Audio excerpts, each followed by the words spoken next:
चलिए अब आगे बढ़ते हैं एंड एरर और एक्सेप्शन से रिलेटेड एक और कॉन्सेप्ट कवर करते हैं जिसको हम बोलते हैं रेज एप्लीकेशन एरर। अब ये क्या करता है? It converts a business rule failure into a real Oracle error and display a custom error message. मतलब जैसे कि नाम ही सजेस्ट कर रहा है, रेज एप्लीकेशन एरर मतलब कि किसी भी कंडीशन के बेसिस पे आपको अपना एरर जनरेट करना है तो रेज करना है, उस केस में आप ये यूज कर सकते हो। एंड इसको यूज कैसे करना है? बहुत ही सिंपल है। रेज एप्लीकेशन एरर मतलब जिस भी पॉइंट पे आपको करना है, लेट्स से इफ कंडीशन के अंदर, तो आप सिंपल करो रेज एप्लीकेशन एरर और उसके अंदर आप एक एरर नंबर प्रोवाइड करोगे, क्योंकि ये चीज हम देख चुके हैं ओरेकल के जो भी एरर्स होते हैं उनके कुछ न्यूमेरिक एक तो वैल्यूज होती। ओके, सो यहाँ पे आप एरर के नंबर प्रोवाइड कर दो, उसके आगे आप अपना एक एरर का मैसेज वहां पे प्रिंट करवा सकते हो। यानी यहाँ पे नोट करने वाली बात यह है कि जो एरर नंबर है आप कोई भी रैंडम नंबर नहीं दे सकते हो, वहां पे आपके पास एक ऑलरेडी रेंज दी हुई है, उसके अंडर ही आप यूज कर सकते हो, जो कि है -20,000 से -20,999।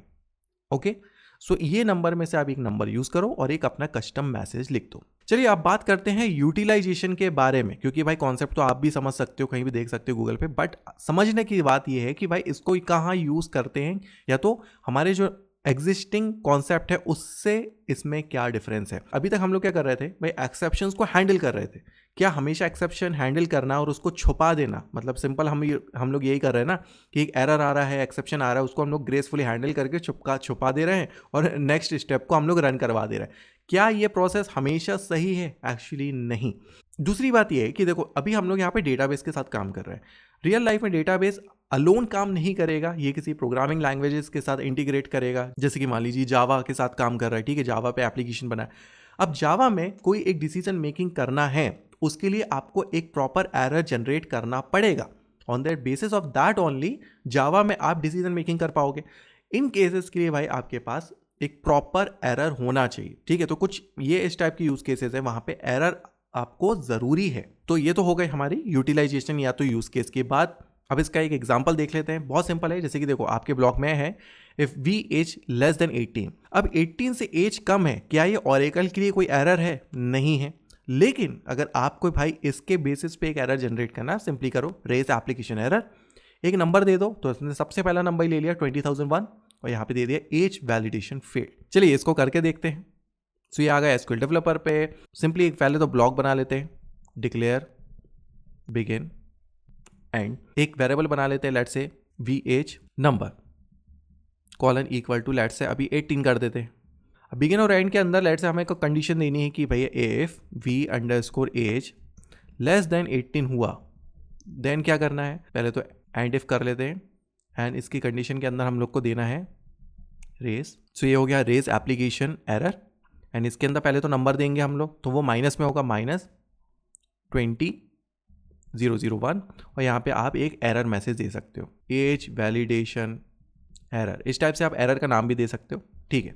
सो ये हो गया एक प्रॉपर यूज केस कि भाई एज लेस देन 18 है तो ये एज वैलिडेशन एरर होना चाहिए। सबसे पहले तो ये इसको रन करके देखते हैं क्या होता है। रन, तो यहाँ पे देखो कि सक्सेसफुली कंप्लीटेड, यहाँ पे क्योंकि 18 था। लेट्स से यहाँ पे हम लोग 17 कर देते हैं क्योंकि जो कि 18 से कम है, तब क्या होता है? Let's say run and you will see, and this time ये जो एरर जनरेट हुआ है वो प्रॉपर ओरेकल के फॉर्मेट में ही है। देखो कि ओरा 20,001 एज वैलिडेशन एरर, ठीक है। तो ये प्रॉपर ओरेकल का एरर बन गया है एंड वैसे ही आपने उसको जनरेट कर दिया। सो इन दिस वे और इस टाइप के कुछ यूज केसेस में आप रेज एप्लीकेशन एरर यूज कर सकते हो। One more thing in the last, कि अगर आप कंफ्यूज हो रहे हो रेज और रेज एप्लीकेशन एरर के बीच में क्या डिफरेंस है, क्योंकि जब हम रेज यूज कर रहे थे during the user defined exception, तब भी हम लोग ने एक अपना कस्टम एरर मैसेज लिखा था, लेकिन उसमें प्रॉब्लम या तो डिफरेंस ये था कि वहां पे ओरेकल का प्रॉपर एरर नहीं था, सिर्फ एक कस्टम मैसेज था। एंड इसके अलावा भी जो डिफरेंस है वो क्या है? Raise is for internal PL/SQL control, जो आपके ब्लॉक के लेवल पे कंट्रोल करता है। लेकिन जब आप रेज एप्लीकेशन एरर करते हो, is for telling the database and application that something failed. जब आप एप्लीकेशन लेवल पे बताना चाहते हो कि यहाँ पे कुछ प्रॉब्लम है, उन केसेस में आप रेज एप्लीकेशन एरर यूज करोगे।